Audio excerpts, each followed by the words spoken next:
જીવન આપે તે માતા પિતા અને તેને કઈ રીતે જીવવું તે શીખવે તે ગુરુ.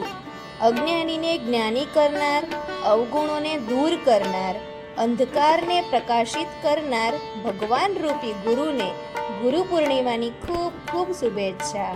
મિત્રો, આજે આપણે સાંભળવાના છીએ અષાઢ માસની પૂર્ણિમા એટલે ગુરુ પૂર્ણિમા. વ્યાસ પૂર્ણિમા મહાપૂર્ણિમા તરીકે ઉજવાય છે. જ્ઞાન, પ્રેરણા અને માર્ગદર્શનના પ્રતીક રૂપે ગુરુ પૂર્ણિમા ઉજવાય છે. આમ તો દરેક માસમાં આવતી પૂર્ણિમા અલગ અલગ મહત્વ ધરાવે છે, પરંતુ આ ગુરુ પૂર્ણિમાનું મહત્વ તો અલગ જ છે. ભગવાન શ્રી નારાયણના અવતાર કહેવાય છે, જે વેદ વ્યાસજીનો જન્મોત્સવ મનાવાય છે. માટે આ પૂર્ણિમાને વ્યાસ પૂર્ણિમા પણ કહેવાય છે. આજે આ વિડીયોમાં સાંભળીશું ગુરુ પૂર્ણિમાની કથા, મહિમા તથા આજના ખાસ દિવસ, આજના ખાસ ઉપાય.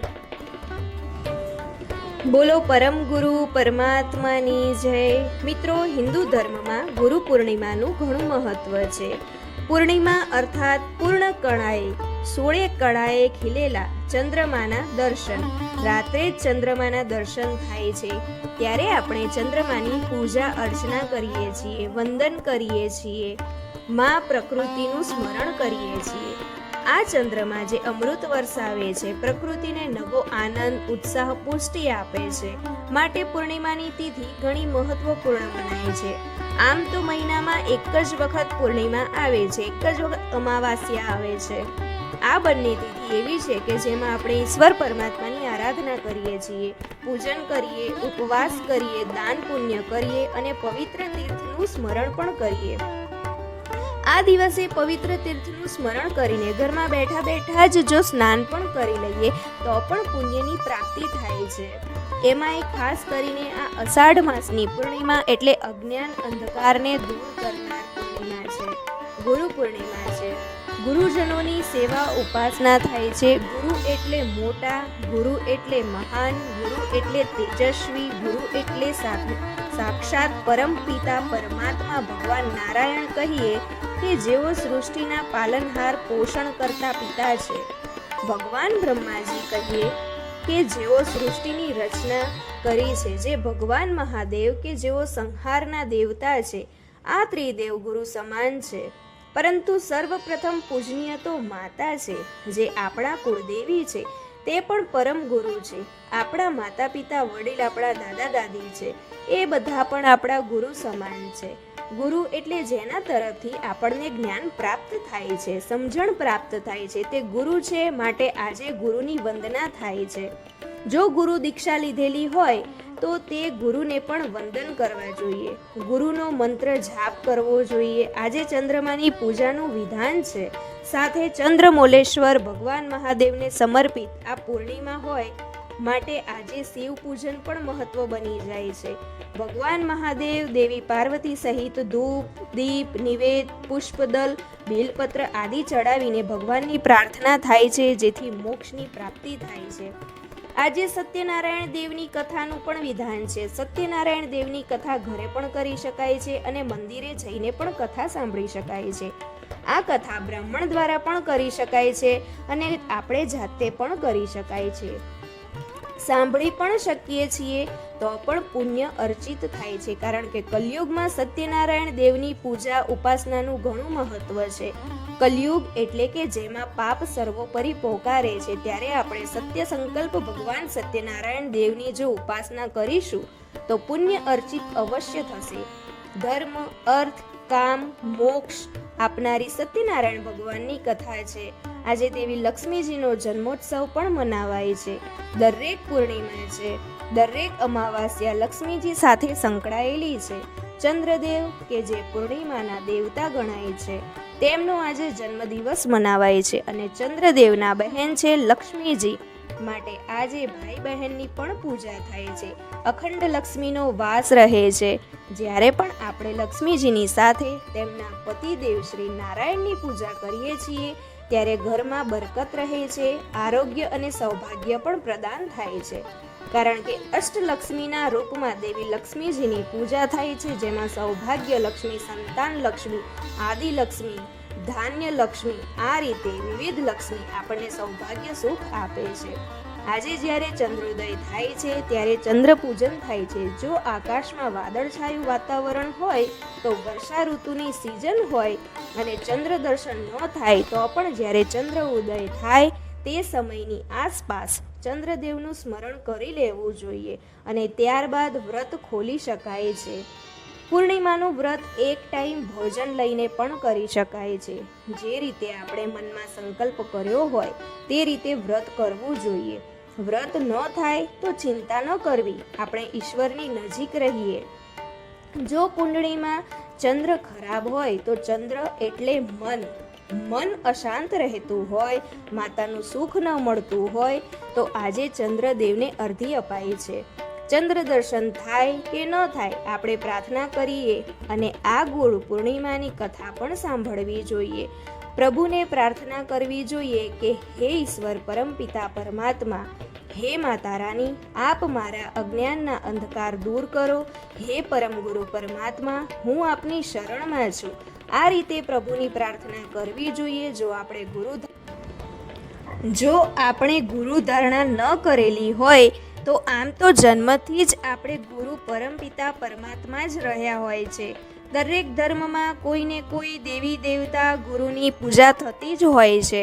આપણે હિન્દુ ધર્મમાં 33 કોટી દેવતાનો વાસ મનાય છે, તેમની પૂજા થાય છે. આપણે ઘણા બધા દેવી દેવતાની પૂજા કરીએ છીએ એટલે મન થોડું અશાંત પણ રહે છે. જીવનમાં આજથી જ સંકલ્પ કરવો કે કોઈ એક જ દેવી દેવતાને ઈષ્ટદેવ માનવા અને તેમની પૂજા આરાધના કરવી, જેથી મનમાં એકાગ્રતા જળવાઈ રહે. એક જ સૂર્ય છે, એક જ ચંદ્ર છે અને દીપક એક જ પ્રગટાવાય છે. આપણે મનુષ્યનો જન્મ જ એ રીતે થયેલો છે કે આપણે કોઈનો આધાર લઈને ચાલીએ છીએ. જ્યારે જન્મીએ ત્યારે માતા પિતાનો આધાર, મોટા થાય ત્યારે કોઈને મિત્ર, સગાવહાલા કોઈનો આધાર લઈએ છીએ. જ્યારે દત્તાત્રેયને 24 ગુરુ હતા, જેમાં જીવજંતુ પણ હતા, માટે ક્યાંય પણ આપણને શીખવા મળે તેમને આપણે ગુરુ બનાવી શકીએ છીએ, પરંતુ ઈષ્ટદેવ એક જ હોવા જોઈએ. આ ગુરુ પૂર્ણિમાના દિવસે ચંદ્રમાની સાથે ગુરુની પણ ઉપાસના શુભ મનાય છે. ગુરુ પૂર્ણિમાની પૌરાણિક કથાનો સાર મહર્ષિ વેદવ્યાસજીનો જન્મ ભગવાન વિષ્ણુના અંશમાંથી થયો મનાય છે. વેદવ્યાસજીની માતાનું નામ સત્યવતી અને પિતાનું નામ ઋષિ પરાશર હતું. મહર્ષિ વેદવ્યાસજી નાનપણથી જ આધ્યાત્મમાં ઘણી રુચિ ધરાવતા. એકવાર તેમણે તેમના માતા પિતાને પ્રભુના દર્શન કરવાની ઈચ્છા પ્રકટ કરી અને વનમાં તપસ્યા કરવાની અનુમતિ માંગી. વેદવ્યાસજીની આ વાત સાંભળી તેમની માતા સત્યવતીએ તેમને વનમાં જવાની મનાઈ કરી દીધી. માતાની વાત સાંભળી ઋષિ વેદવ્યાસજીએ હઠ પકડી, મારે તો ઈશ્વરની આરાધના કરવી છે, ઈશ્વરને પ્રાપ્ત કરવા છે. ત્યારે માતાએ આજ્ઞા આપવી પડી. ત્યારે માતા વેદવ્યાસજીની હઠ જોઈને કહ્યું, પુત્ર, તું વનમાં જઈ શકે છે, પરંતુ ઈશ્વર પ્રાપ્ત ન થાય તો તું ઘરે પાછો આવી જજે. ત્યારે માતાના વચન સાંભળીને આજ્ઞા લઈ વન તરફ ગતિ કરી. વેદવ્યાસજીએ વનમાં જઈ કઠોર તપસ્યા કરી, ભગવાનના આશીર્વાદ પ્રાપ્ત કર્યા, સંસ્કૃત ભાષાનું જ્ઞાન પ્રાપ્ત થયું. વેદવ્યાસજીએ 18 પુરાણોની રચના કરી, બ્રહ્મસૂત્રની પણ રચના કરી. વેદોનું જ્ઞાન અર્ચિત કરવાને કારણે ઋષિ વેદવ્યાસજીનું નામ વેદવ્યાસજી પડ્યું હતું. અને આ ગુરુ પૂર્ણિમાના દિવસે વેદવ્યાસજી પ્રગટ્યા, જન્મ ગ્રહણ કર્યું, માટે તેમના જન્મ જયંતિના નામે પણ ઉજવાય છે.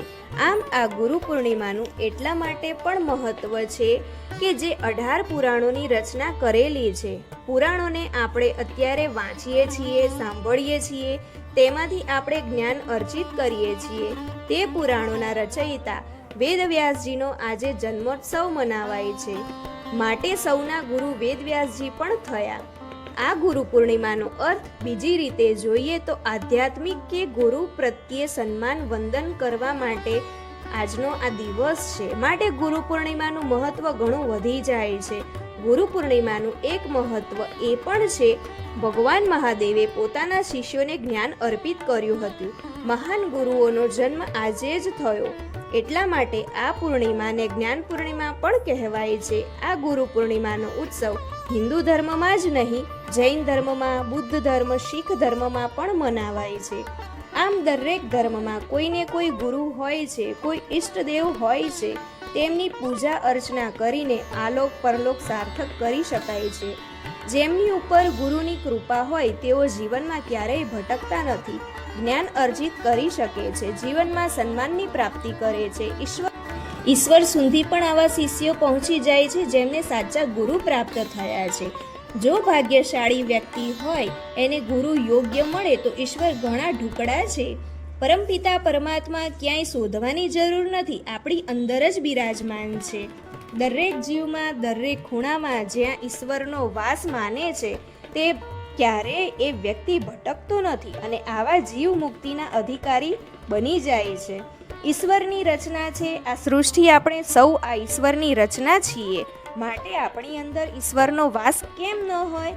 આ વાત જે જાણે તે પોતે જ પોતાના ગુરુ બની જાય છે. માટે આ ગુરુ પૂર્ણિમાના દિવસે આપણે આપણા અજ્ઞાનના અંધકારને અવશ્ય દૂર કરીએ. તો મિત્રો, તમને મારો આ વિડીયો કેવો લાગ્યો? જો તમને મારો આ વિડીયો પસંદ આવ્યો હોય તો વિડીયોને લાઈક કરી દેજો, શેર કરી દેજો અને તમે મારી ચેનલમાં જો નવા જોડાયા હોય તો ચેનલને સબસ્ક્રાઈબ કરી દેજો અને નીચે જે બેલ આઇકન આપેલું છે તે બેલ આઇકન પણ જરૂરથી દબાવી દેજો કે જેથી તમને મારા નવા વિડીયોની નોટિફિકેશન જલ્દીથી જલ્દી મળી જાય. તો ચાલો મિત્રો, હવે મળીશું આપણે નવા વિડીયોની સાથે. ત્યાં સુધી હર હર મહાદેવ.